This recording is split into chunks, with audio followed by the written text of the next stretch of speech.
Here's to anyone who's ever looked up. The airheads. And the space cases. Live long and prosper. The flight fanatics.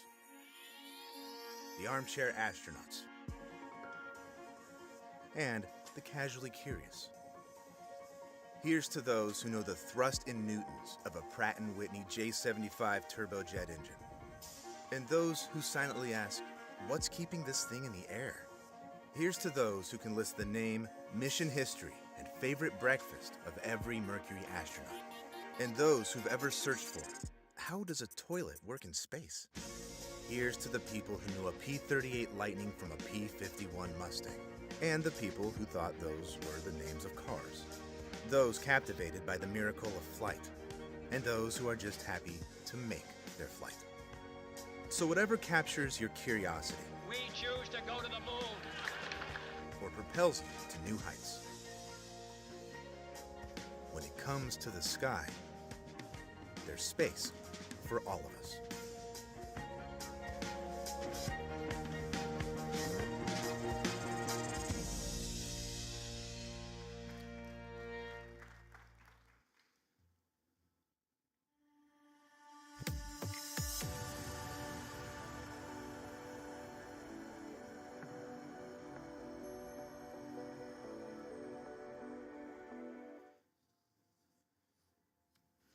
Good evening. Thank you so much for being here. Welcome to the 2025 Exploring Space Lecture Series sponsored by Aerojet Rocketdyne, an L3 Harris Technologies company, and the United Launch Alliance. I'm Dr. Emily Martin, a research geologist in the Center for Earth and Planetary Studies here at the Smithsonian's National Air and Space Museum. This year we have lined up an exciting lecture series that covers my favorite research topic, oceans. There are oceans all across our solar system, some present, some past, some are at the surfaces of planetary bodies, and some oceans live inside of them. Our lecture series will explore many of these oceans, from the outer reaches of our solar system to the innermost corners of our solar system. Tonight, we start far away from our home planet. Our speaker tonight, Dr. Julie Castillo-Rogez, is a leader in the field of planetary science, helping to better understand where and how oceans exist, or used to exist. Many of these oceans are floating inside moons around our giant planets like Jupiter and Neptune. We think of Earth as our own special ocean world, and it is, but oceans turn out to be in so many places we never expected. They exist across our solar system and maybe even across the universe. Dr. Julie Castillo-Rogez is a senior research scientist at the NASA Jet Propulsion Laboratory and the lead scientist for the Jet Propulsion Laboratory's Planetary Science Directorate. Dr. Castillo-Rogez is a planetary scientist who specializes in really cool, water-rich objects like the moons of the giant planets and the dwarf planet Ceres. Thank you for the laugh, I appreciate that. Dr. Castillo-Rogez studies these icy bodies from a modeling and an experimental perspective. She applies her skills and expertise to the formulation, development, and planning of planetary missions. Dr. Castillo-Rogez has been a part of the Cassini-Huygens mission to the Saturn system, the Dawn mission to the dwarf planets Vesta and Ceres, and the now, en route finally, Europa Clipper mission to study Jupiter's ocean moon Europa. And she was the science principal investigator of the Near-Earth Asteroid Scout mission that flew as part of the Artemis I payload. Tonight, Dr. Castillo-Rogez will be presenting her talk, Oceans Across the Universe. It is my very great pleasure to present Dr. Julie Castillo-Rogez.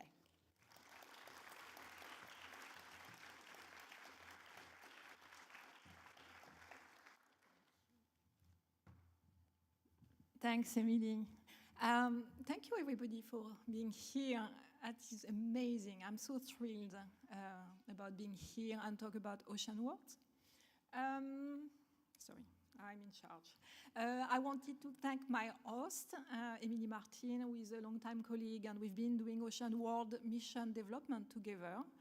And I will talk a little bit about that. I also want to thank sponsors for this lecture, Aerojet Rocketdyne, sorry, I apologize, and ULA.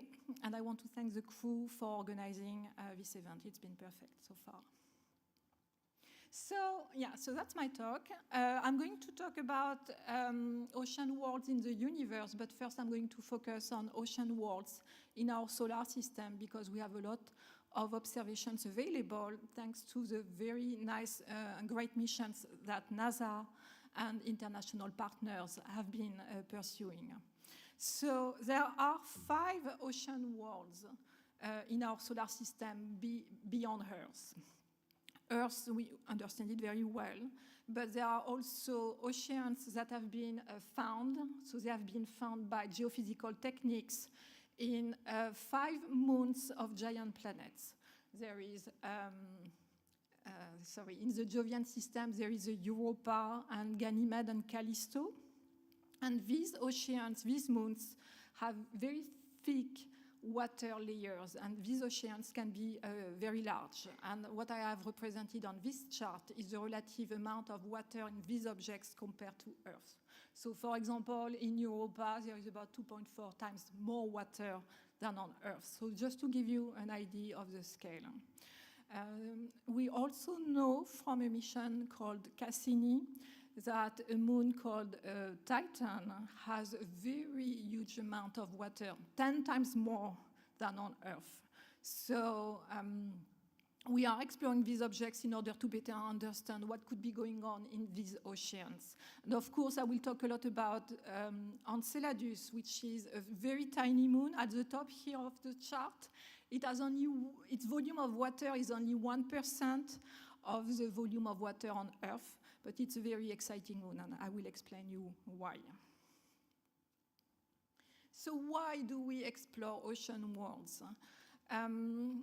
These objects, these icy moons or dwarf planets, they have a thick ice shell, but below there could be environments that are similar to environments found on Earth. And especially it was suspected very early in the exploration of these objects that there could be hydrothermal systems like what we find on Earth. That's a picture here. Seafloor, the bottom of the oceans on Earth could have a very rich chemistry that is propelled by volcanic activity. And we expect that something similar could happen on the seafloor of Europa, for example. We also think that when we take as analogs lakes, frozen lakes, we get a better idea of the kind of chemistry and also entrapment of certain compounds and maybe life forms in the crust, the icy crust of these objects. And that gives us an idea of what we are looking for when we send missions to icy moons and dwarf planets. So I'm going to refer a lot to habitability, and so I wanted to introduce the concept here. The habitable environment is an environment that can sustain life. And in order to understand habitability of these objects, these ocean worlds, we need to get a number of parameters, lots of information if you want. So we know there is water in these objects, so that's cool. Then we need to understand also their chemistry and if the environment is suitable for life. So I don't know if you've had an aquarium, with fancy fish. We did that at my home for a while. And making sure the pH and the temperature is perfect was taking a lot of attention. So it's the same here. If you are hoping to find life forms or fish in icy moons, they need to meet some criteria, some specific pH and temperature. There needs to be some compounds. And also, we are looking at objects that have energy sources that are long-term heat sources that can maintain oceans over a long term. So looking for these parameters determines the kind of investigations that future missions should be pursuing when they explore these objects. So interest in ocean worlds started at the end of the 1970s when the Voyager missions discovered Europa. They found Europa as being this very bright object with evidence of geological activity. And several scientists figured out that, wow, Europa is really special. Something must be going on there. And then they did some modeling and found out that an object like Europa that is associated with a giant planet, this object benefits from a source of heat that's called tidal heating. There is a flexing of the object as it goes along its orbit, and that long-term source of energy can maintain a deep ocean. And so that led to the development of another mission in the mid-90s called Galileo. And at that point, the Galileo mission carried geophysical investigations to look for deep oceans in the Galilean moons, so especially in Europa, Ganymede and Callisto. And Galileo did demonstrate the presence of water, of liquid water, of oceans in these objects.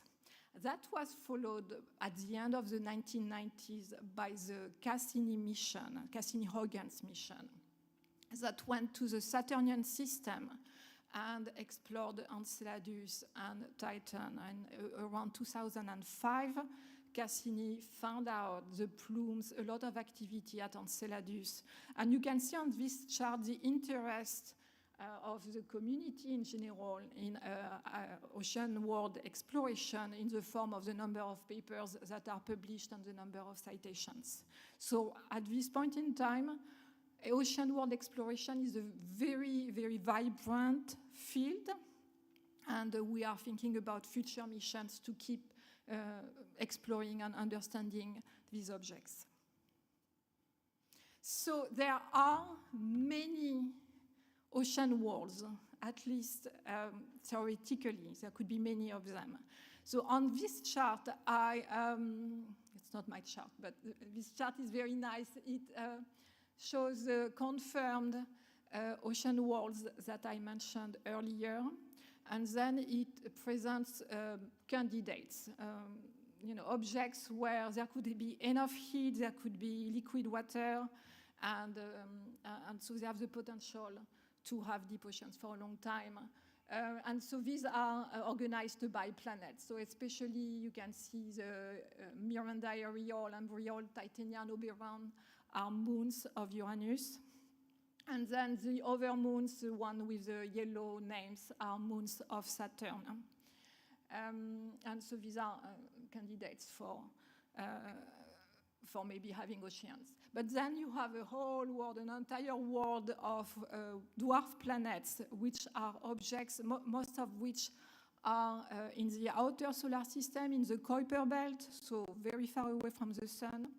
And many of them could be large enough that they could have deep oceans at present. There is one exception, which is called Ceres. Ceres is, you see it in the middle. Ceres is a dwarf planet in the main belt, so relatively close to Earth. And there was a mission that went there a few years ago and found out evidence of a deep ocean. So, in order to have ocean worlds, in order to for liquid to be present over a long time, it's critical to have energy sources. And there are three types of energy sources. One is the sun. The sun is well understood as a good energy source, except that it benefits primarily objects in the inner solar system, so within the orbit of Jupiter. And then there are radioisotopes. So it's elements like plutonium. Plutonium-238 breaks down and creates new isotopes and then releases energy. And that is a heat source that has played a big role, of course, on Earth and is driving the long-term heating of all objects in the solar system. And then there is tidal heating that I mentioned earlier. Tidal heating is produced as a consequence of the deformation exerted by a giant planet on its moons. So here I pictured Jupiter and theoretical moon. And in the solar system, most orbits are elliptical, they are elongated. So along its orbit, a moon is going to deform differently as a function of time. Whether it's close to the planet or far to the planet, its shape is going to change in the course of an orbit. And by doing so, this creates friction in the interior of the moon, and that is a big heat source. So on this slide, I have all the objects that I have presented earlier, and I have represented for each of them what kind of heat sources keep them, has the potential to keep them liquid, some liquid in the interior. So as I just mentioned, radioisotope decay is a big source of heat in all of these objects. They are all going to have a lot of heat from that source. The sun is going to play a role only for the objects that are relatively close, and that would go up to the dwarf planet Ceres in the main belt. But overall, in the far outer solar system, the sun does not play a big role in keeping deep oceans liquid. And then some, in the case of the giant planets, so Jupiter, Saturn, Uranus, and Neptune, tidal heating is an additional heat source that can play a big role in keeping deep oceans going and liquid. So some objects like Ceres are going to have multiple heat sources. And so when we just run models, internal evolution models for an object like Ceres, we find that it's very likely that it could have a deep ocean at present. Other objects like dwarf planets beyond Neptune, they have only one heat source, it's radioisotope decay heat. And so it's not clear that there could be deep oceans in these objects. So just putting that on a chart, here I have represented the amount of heat, it's very qualitative, but the amount of heat that we expect from radioisotope decay and from tidal heating in each of these objects. And so the red means there is a lot of heat, and blue means there is not a lot of heat. And we can classify all the icy bodies in three categories. One is those objects that are small, don't have a lot of tidal heat, or don't have a lot of radioisotope heat because they don't have a lot of rock, and these are very unlikely to have deep oceans at present. Then you have the objects that are big, have a ton of all of the heat sources possible, and these are the confirmed ocean walls that I mentioned earlier. Enceladus is special because you can see it's small, doesn't have a lot of radioisotope decay heating, but it has a lot of tidal heating. So even an object that is as small as Enceladus, it's only about 500 kilometers across. Small object like that can still have an ocean at present because it has a lot of tidal heating. In the middle, there is a whole bunch of objects that may or may not have deep oceans because they have, a little bit of radiogenic heating, or they have a lot of tidal heating, but no radiogenic heating, or very little. And so these are what we call the viable candidates. We need to send missions to actually get a geophysical demonstration that these objects have deep oceans, so we are not sure. One exception, I don't know if you saw, Triton appear on the side of the confirmed moons. Triton is very special because it's very large. It's about the size of Europa, about the same size as the moon of Jupiter. And we think it looks very young, we think it's very active, and probably it has a deep ocean at present. So I'm going to focus on several of these objects just because they are very interesting, and starting with the confirmed ocean walls. So Europa is the star of the show because it's, as I said, it has a very active surface. There is a lot going on there. It's about 3,100 kilometers in diameter. It's different from the rest of the confirmed ocean walls because its ice shell, its water shell is actually very thin. It's only about 130 kilometers thick, and the ocean might be only up to 80 or 100 kilometers thick. But as a result of that, most of the volume of the object is occupied by rock. And as a consequence of radioisotope decay heating, the rock is warming up, and it could lead to the production of volcanism at the base of the ice shell, and volcanism at the base of the ocean. And there is only one way we will know about that for sure, is with the Europa Clipper mission. And that mission launched in October last year. And here I'm going to show the launch. Live at NASA's Kennedy Space Center for NASA's Europa Clipper mission, a nearly 2 billion mile, 5.5-year journey to Jupiter's icy ocean moon. And liftoff. Liftoff, the Falcon Heavy with Europa Clipper, unveiling the mysteries of an enormous ocean lurking beneath the icy crust of Jupiter's moon, Europa.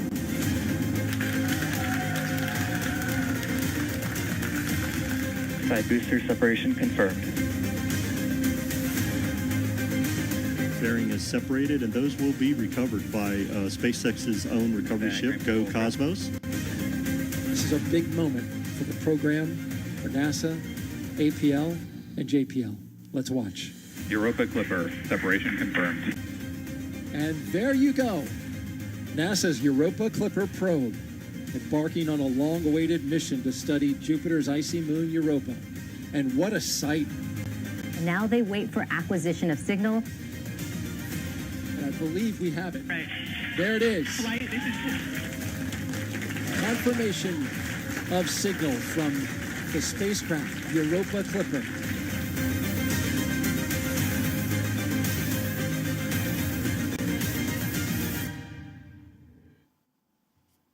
So I was at the launch, and Emily was there too. It was really moving, and when you have a Falcon Heavy launching, it's very impressive. So if you have a chance to go see a launch at the Cape, definitely do that. So the Europa Clipper mission carries a lot of instruments, and the reason is that Europa, as I said, is a complex object. It has a complex geology, but it also has a complex chemistry. And in order to really understand the habitability of Europa and get to these parameters that I mentioned earlier, we need to have a mission that can perform compositional measurements, geophysical measurements, and geology observations, of course. So Europa Clipper carries instruments that do remote sensing of the surface composition, but also has the capability to sample a material that comes from the surface, and that would be, for example, material coming from plumes that are suspected to come out of Europa. So that is exciting. All these observations are going to tell us more about the origins of the material on the surface, the role of seafloor volcanism maybe in creating a habitable environment in the ocean, in the deep ocean, and also understand the role of exogenic sources of material, so material coming from Io, for example, that coats the surface of Europa, and that material might access the deep ocean and might be maybe a source of energy, maybe a source of food for life in the deep ocean. So moving on, please.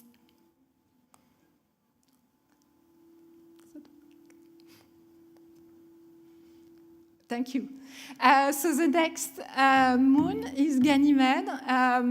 So Ganymede is much bigger than Europa. In fact, that's the biggest moon in the solar system. It's about 5,500 kilometers across.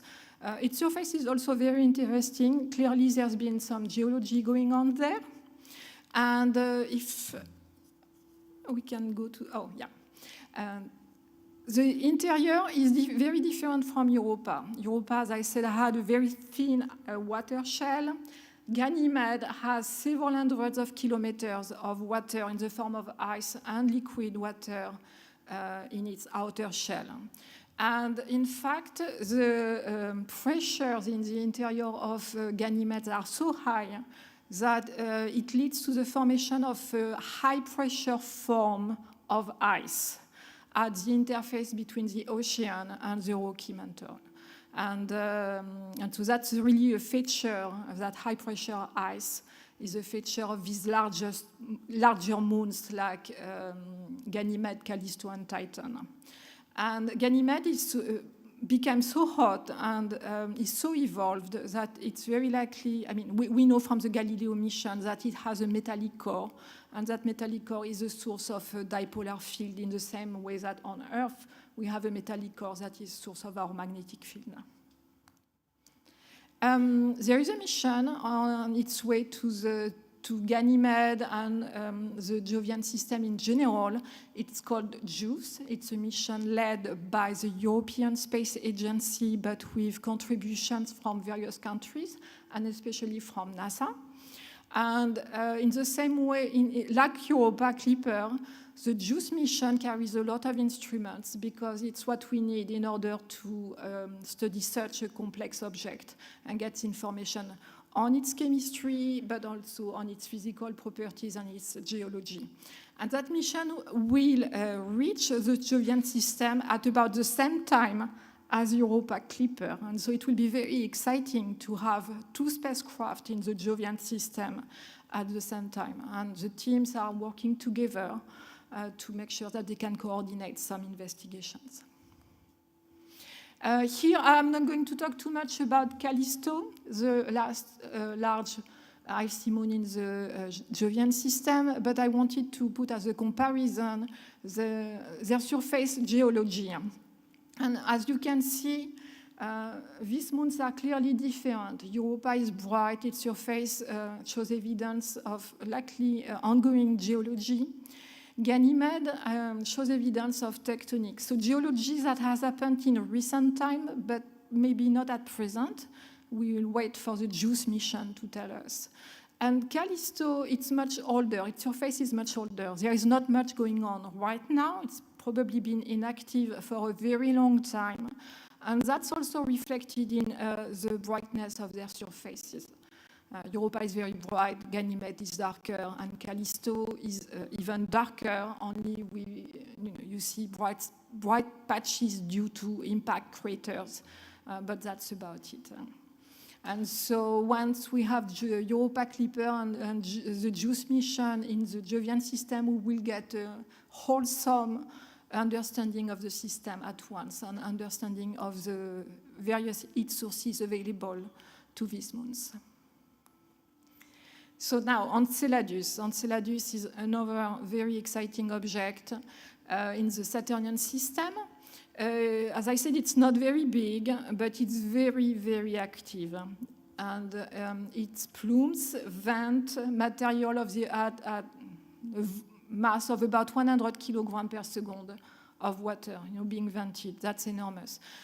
There is so much material coming out of Enceladus that it creates its own ring. So what you see around Enceladus, it's called the E-ring, and that is the result of that material being vented out.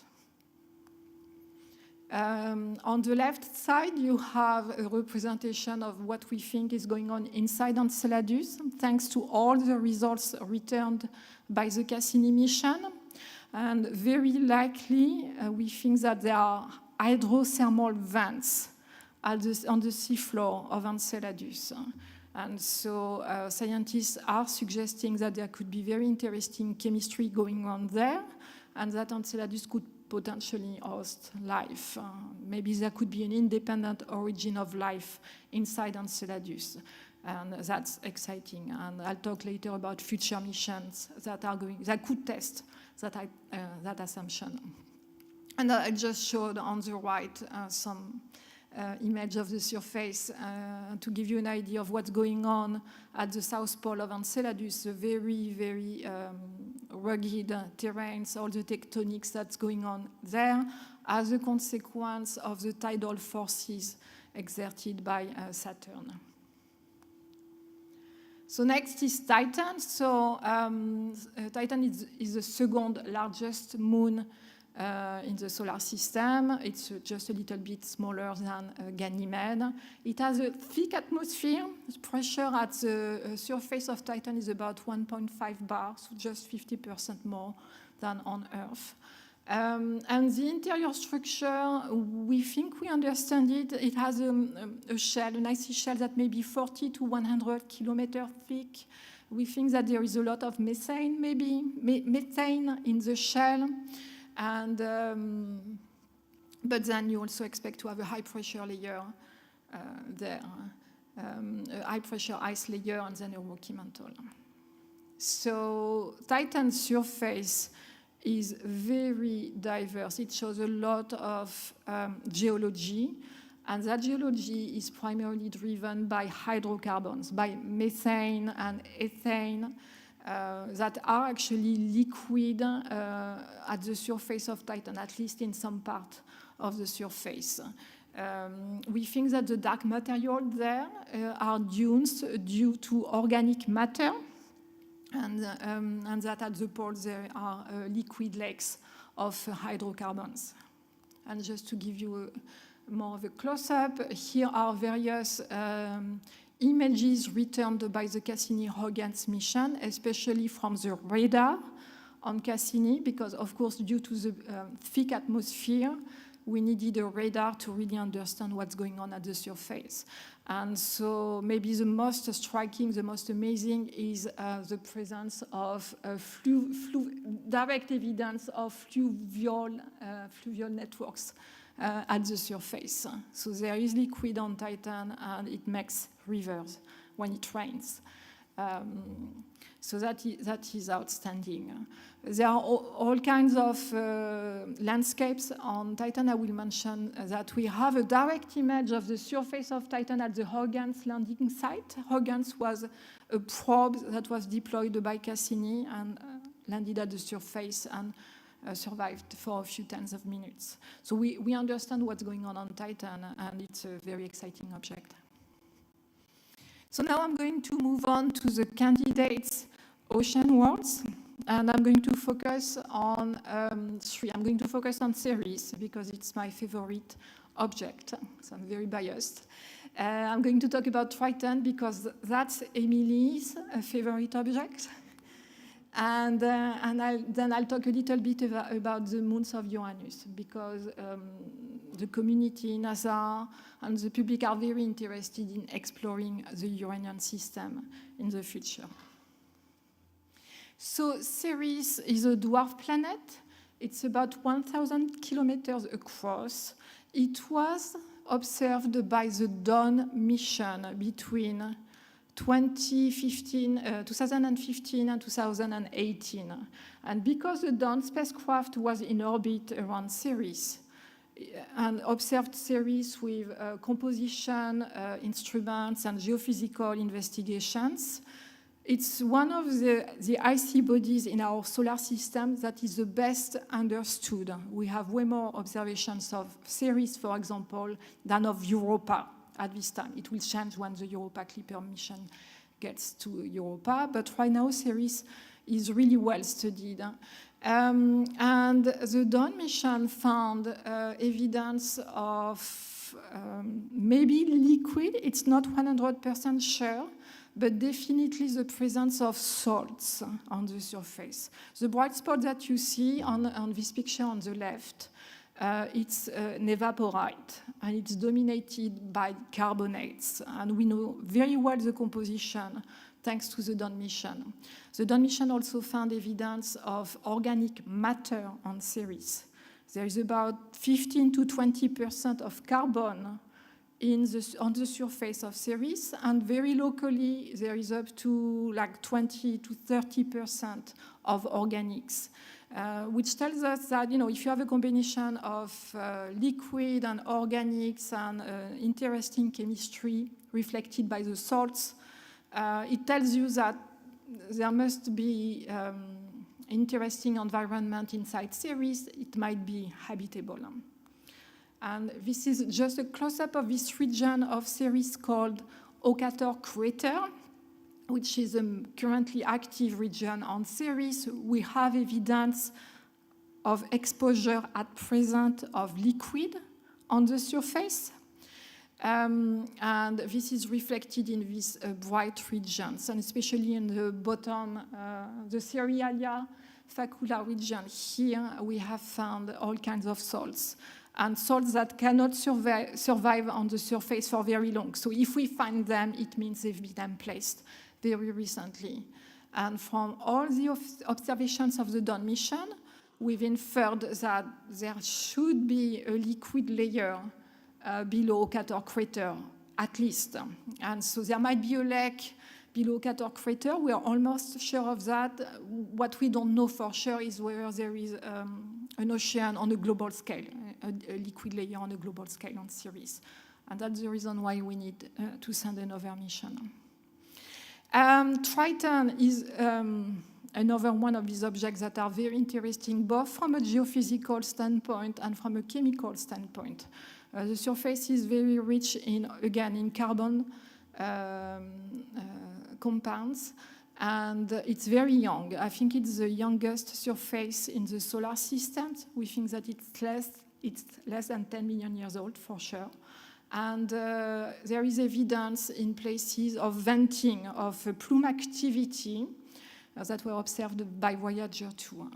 And so we don't know what the source of the plumes is. It could be endogenic. There could be enough heat to propel the plumes, or it's more of a superficial process. We don't know. And again, we need to explore all of these objects in order to be sure. And then I'm moving on to the Uranian moons that were observed by Voyager 2 in 1986. So Voyager missions have been outstanding. They've produced a reconnaissance of all the giant planets in our solar system, and of course they keep going beyond our solar system. When the Voyager 2 flew by the moons of Uranus, they got, of course, only part of the planet during part of the moons during a single flyby, but enough information to give us a good idea of the geology of these moons and some idea of what's going on in their interiors.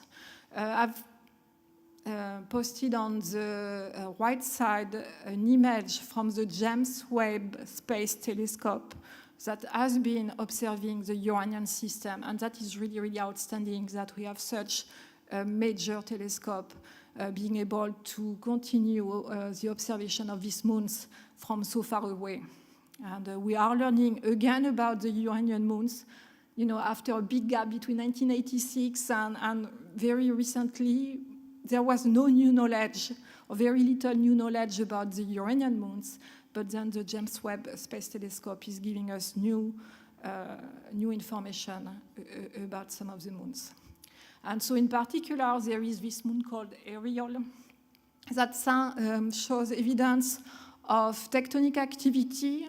You can see here this very large fracture we think is due to recent activity, at least less than 1 billion years old. It's almost recent for a planetary geologist. And the James Webb Space Telescope has the capability to measure the composition of planetary surfaces. And James Webb found evidence of water at the surface of Ariel, but it also found evidence of carbon dioxide and other types of carbon compounds on Ariel. And so based on this information, we can start thinking about the interior structure of this moon. And especially we think that, when you combine the physical properties of the object and its composition, we can infer that probably mostly frozen, but that should be about 50 kilometers of a deep ocean remaining at the interface between an ice shell and a rocky mantle. And that ocean should be really rich in all kinds of compounds, and especially rich in carbonates. And in fact, that's my next slide. When now we look at what we have learned from various space missions exploring ocean worlds, we find that these share compounds such as the presence of carbonates all over the place. We think that, at least at Enceladus and Ceres, we have found evidence of complex carbon molecules, and based on these observations, it's very likely that Ariel also has complex organic molecules.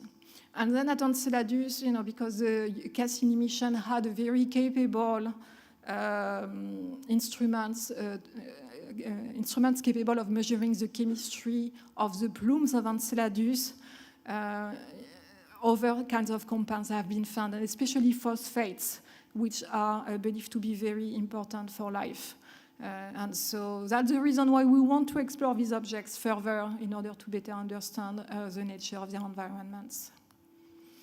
And lastly, I really want to emphasize that we very recently, thanks to the OSIRIS-REx mission, we got a very clear insight about the composition of an object called Bennu. There was a sample returned from Bennu by OSIRIS-REx. And there was discovery of of complex organics, of salts, and all kinds of species that suggested that the parent body of Bennu came from the outer solar system and was an ocean world.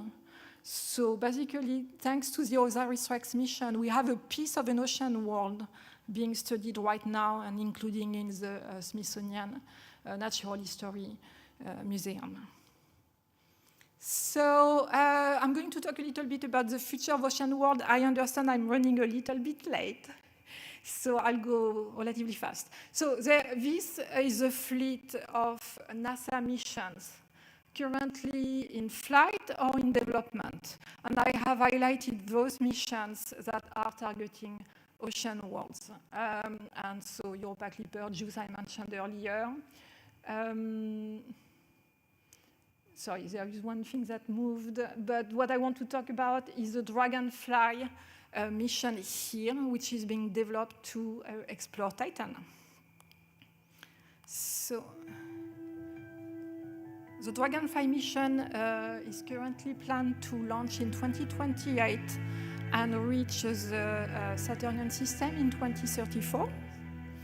And this mission is highly exciting because it has a different kind of spacecraft that will be deployed in the upper, so you see here, deployed in the upper atmosphere of Titan at about 1,300 kilometers altitude. You have two parachutes that will be used to slow down, to decelerate the aeroshell.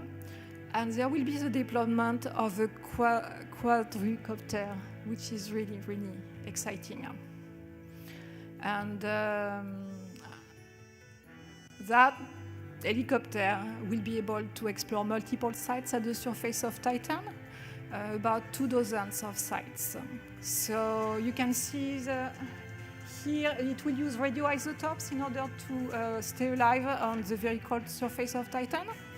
It will land, explore, go to another place. And this is a mission being developed at the Applied Physics Lab in Maryland, so very close to here. So we are looking forward to that mission. There is also very strong interest from the community in exploring other kinds most of the ocean worlds I presented are currently the focus of new mission concepts. A sample return from Ceres, an orbiter at Triton, maybe new multiple flybys at Enceladus, and with the purpose to find evidence of life and better understand the nature of the ocean and its habitability potential, and then a mission in the Uranian system to explore the various moons. So these missions, they take a very long time to develop, and it's great that in the meantime we have other ways to pursue planetary exploration. And as I noted earlier, the James Webb Space Telescope is really, really just providing a treasure of data to everybody, to the public, to the scientists, because the images, the quality of the images of JWST are just amazing. And just briefly here, it's a 6.5 meter diameter telescope. It's segmented, and it runs on cryogenic. It's cryo-cooled for several years. And it's observing in the infrared, the near-infrared and the mid-infrared, which are regions of the spectrum where chemical compounds can be detected. And so, for example, here you have a recent result of JWST at Europa that led to the discovery of carbon at the surface of Europa in association with a region that we think is active. And that's telling us that the carbon is coming from the interior of Europa, which is a very brand new result. And just on the right, just for fun, I presented an observation by JWST of Enceladus and show the extent of the plume with respect to the tiny moon. And that's, again, a new discovery by JWST. So JWST is also observing outside of our solar system and is finding evidence of planets that might be ocean worlds as well. And it's really just the beginning. We have years of observations coming with JWST that are going to be very rich in discoveries. And just to finish, we can also explore in the lab, and definitely, across the United States, there are many labs simulating the interior of icy moons, trying to reproduce, for example, activity at the seafloors in test tubes. But still, it's exciting. You have these chimneys being produced in test tubes here at my lab at the Jet Propulsion Laboratory. And we can learn a lot from this kind of experiments. And then we can pursue also experiments in the field to demonstrate new environments and understand better the chemistry of these objects. And that's here an example of Mono Lake in California is one place where you find a lot of compounds that are very close to what we find at Enceladus. And I'm about to ramp up. Just to finish, okay, the future of exploration of Europa, the long-term vision is that after exploring Europa in orbit with Europa Clipper, there could be a lander, and there are already technological developments to enable drills, so platforms that can reach the deep ocean and maybe deploy, submarines that can explore the seafloor. So it's a longer view, but it takes a lot of technological development to get there.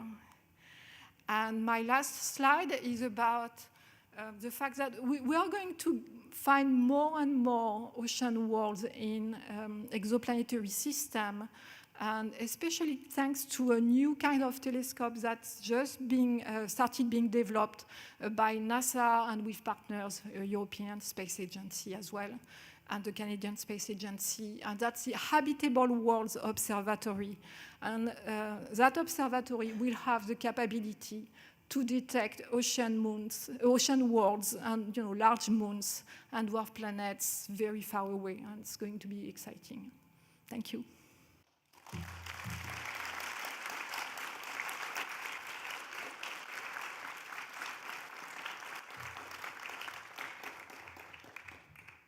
Thank you so much for that. We're going to take some time for questions, and at some point there's going to be a QR code, and you're going to use that QR code to send us questions to this fancy-dancy iPad over here, and we're going to try and get through as many questions as possible. And so as we're doing that, I want to ask you a question. I've been thinking about this since dinner, so maybe not that long. But we were talking about our gateways into planetary science, and for me it was Hubble. This Hubble Space Telescope. But then when I started thinking about doing this as a real job as an adult, I ended up at planetary science, and my gateway moon was Ganymede, even though I know Triton. But Ganymede was my gateway. What was your gateway ocean world? So, that's a good question. I love them all. I was on the Cassini mission when Cassini arrived in the Saturnian system in 2004, and then very rapidly we got these observations of Enceladus, and it was mind-blowing. I mean, imaging being in the ops room, and you see these images appear, and nobody suspected that we would find objects like that. That was a big deal. But, you know, I was on the Dawn mission, and of course, Ceres is my preferred ocean world because I actually contributed to observing it, and that was really, really a highlight of my career. One of the challenges we posed to you when we pitched this presentation to you was how many moons can you talk about and tell us about all of them? And you did a great job of covering all of them. But I want to talk a little bit more about one of my other favorites, Enceladus. Mm-hmm. Can you describe a little bit more about what the plumes are and what was so exciting, other than being geologically active, what was so exciting about those plumes? Yeah, that's a great question. I could have spent an entire presentation about Enceladus because we know so much about it, and of course it's a very complex object. So the plumes are a mix of water vapor and ice grains, and there are estimates of the, as I said, of the amount of material ejected, which is about 100 kilograms per second. The ice grains are made of salts. They are made of water ice, but they also contain carbonates. Again, carbonate seems to be very frequent. And then the phosphates have been found, and complex organics have been found. So there is debate about how much the plumes reflect the composition of the deep ocean. There might be some, you know, when the plumes go through the crust, their composition might be altered. But they're clearly telling us something very important about Enceladus and the prospect that it could be habitable at present. Follow-up question.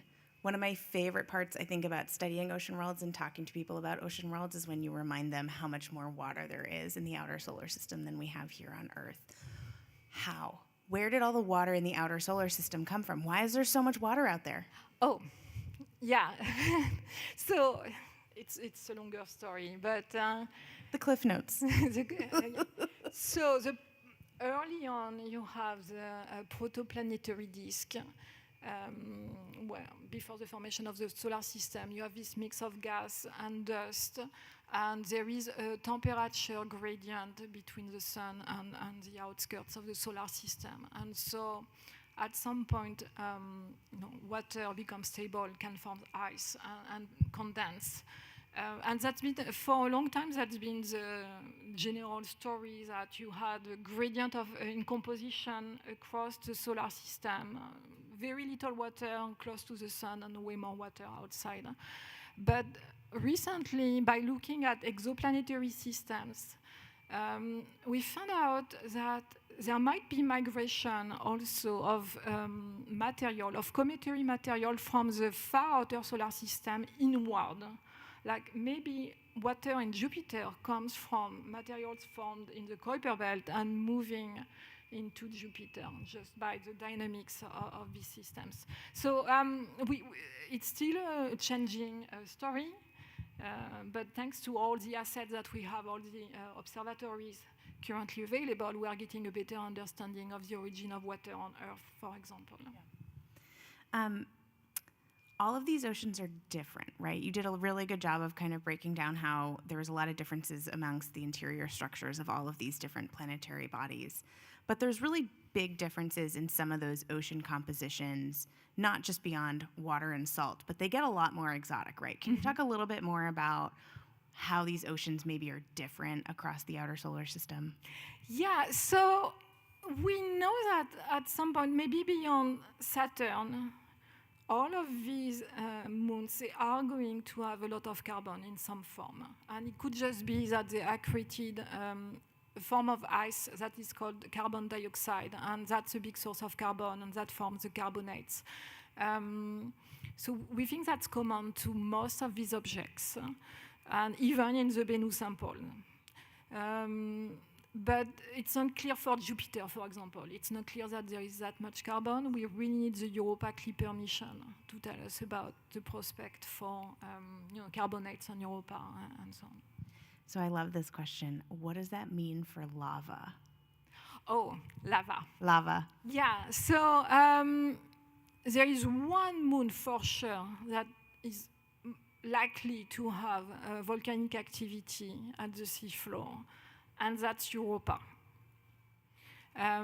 It's unclear for the other moons. As I mentioned, Enceladus is too small. It doesn't get hot enough for lava to form. And the other large moons, Ganymede, Callisto, and Titan, they might have lava at the seafloor. They might have lava in their rocky core, but because they have that high pressure ice layer on top of the rocky core, it's unclear that the lava really gets into the ocean. So that's a problem. That's something that the scientists are wondering about. Is that high pressure layer a big problem in terms of being a barrier between the rocky core and the ocean? I love this next question. On bodies with a subsurface ocean, which was a lot of what you talked about tonight, does that mean that the crust rotates at a different rate than the core? Wow. That's technical. Yeah. Yeah, absolutely.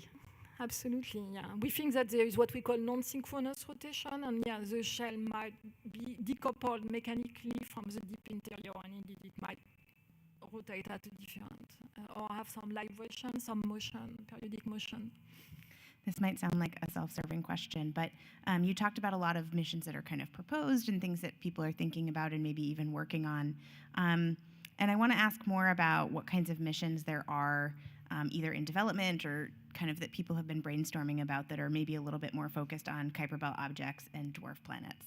Yeah, I didn't talk about Pluto, so I hope nobody got mad about that. The thing with the exploration of the Kuiper Belt is that it's really far. And there is many implications of that, but one is communication. And so there have been, in fact, Emily, you've been looking into this kind of concept. I told you it was self-serving. Maybe you can talk about your Kuiper Belt flyby mission. Well, I was partly doing it because Ceres is a dwarf planet, but also the moon Triton that you talked about, the big moon of Neptune, maybe is a distant cousin or sibling to Pluto in that it was born out in the Kuiper Belt object and then it was captured by Neptune later on. And so we actually worked together a lot on this particular study concept where we were studying whether or not you could create a mission that would fly by a moon of Uranus, in this case Ariel, and then keep on going and go and do a flyby of another dwarf planet further out in the Kuiper Belt. And so it had two destinations, but both of them were flybys. So very similar to what New Horizons did. But we included an instrument that would help us try and reproduce the kinds of measurements that were made by Galileo at Europa that helped prove that there was an ocean, but then do it at these other places. And so Triton is kind of both a Kuiper Belt object and an ocean world, so it kind of hit those. It checked those boxes. Yeah. But you'd been involved in some other Ceres missions. Yeah. So Ceres, definitely, it's a big focus because it's closer, so it's easier to design a mission that goes to Ceres in a relatively short time frame, and communication is not as much an issue. And in fact, a sample return mission is something that makes sense. In terms of feasibility and development cost. I didn't talk about Pluto. I didn't talk about Pluto because we don't know if Pluto has a deep ocean. There are signs. The big difference between Pluto and Triton is that probably, they come from the same place. But Triton, being in orbit around Neptune, benefits from a lot of tidal heating. So its evolution after capture is very, very different from Pluto, who's stuck at 40 astronomical units and very, very cold. So Pluto is probably mostly frozen, but we think Triton is a very vibrant ocean world at present. Awesome. Are we still good? You want me to keep going? Okay, great. Because I can do this all day. This is a really interesting question, and I don't know the answer to it, and I'd love your hypothesis.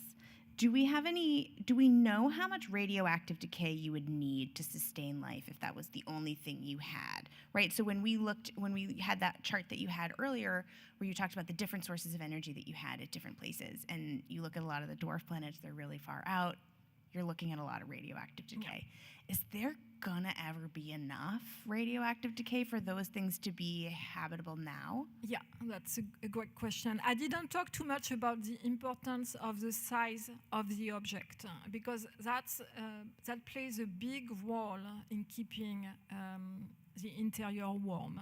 If you have a tiny object, it's going to freeze very fast, and that's true of us humans. That it's called when we're smaller, we get colder, and but if you have a bigger object, it's going to preserve its heat. It's going to take a longer time for the heat produced by radioisotope decay to leak out.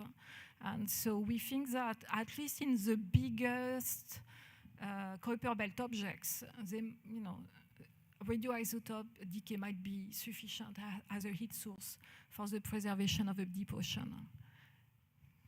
Okay, last question. I get this question a lot in different contexts. So in this context, naming new things that we discover, mostly in the Kuiper belt, right? Because a lot of the ocean worlds you've been talking about are places that have been named for a really long time. We're just now discovering that they may have or had oceans. How do the new Kuiper belt objects get named? Do you know?